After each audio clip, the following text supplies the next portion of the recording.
What's happening? Thanks for joining us. I'm Chris. I'm Pete. And today we're going to look at what, Pete? Cascade the Vine. Cascade's a brewery out of Portland, Oregon, I believe. Yes. And I would liken them to the Cantillon of North America. That's a big claim.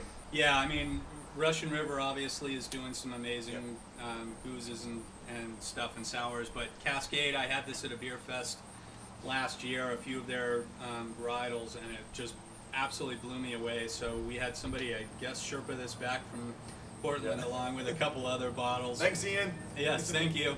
And I'm pretty excited to try this. This is it was aged in oak barrels with grapes, 9% ABV. It's a sour, obviously. Yeah. Called The Vine. The Vine. The Vine. Cascade, and it's real tough to get around here. You can find it occasionally, but basically a case sells out immediately. So. It's like as much as I've seen, I know there's no Cascade at all anywhere in New Hampshire, Massachusetts. If you go down, like the just their Standard Creek, like Yes, the one, I grabbed that one when I was down there, but yeah, this may be the first Cascade beer I've had. Really? Yeah, I don't think I've had it before. No, it's amazing. They do like Vlad the Impaler and Noel or something. They're just, it's a really small little operation in Portland.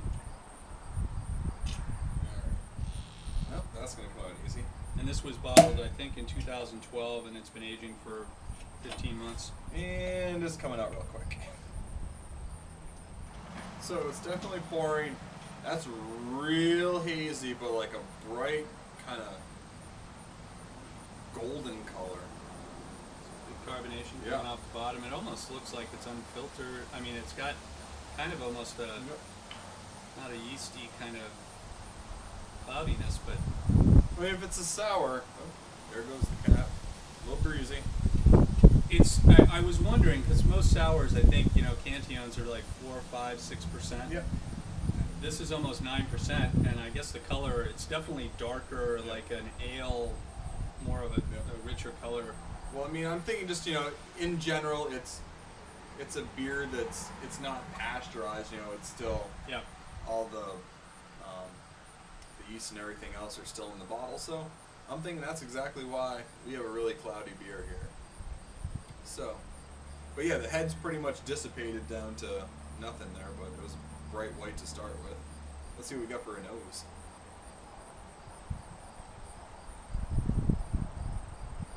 That's a sour. Yeah, it's weird. The nose it reminds me of like some sort of a candy. Like if you smell, like it really smells like when you get like those candy bracelets or candy necklaces? Yeah. It has like a smell of like what one of those would have. Yeah, I'm getting Spree. You remember Spree? Yeah. The bastard brother of Sweet Tart? Yes. Yeah, there's definitely there's that, it's tart, there's that kind of grapiness to it. It almost has an essence of like a funky saison-y kind of dirtiness to There's it. definitely a funk in here. But it smells good. Like I'd like this to be a hard candy. I mean, yeah. Can we make sour? It'd be a toothpaste that when I brush my teeth it tastes like this. But yeah, that's good. So let's drink it. Cheers. Cheers. For an 8%, what did I say? 8.85. For a 9% beer, there's nothing that would make you think that this was that. No, you're not tasting any of the alcohol. It wasn't anything you could perceive on the nose. It's not anything that's coming through on the taste. The taste really does mimic the nose a lot. It really is like that liquid kind of sweet tart, candy necklace, kind of sugary sweet tart taste.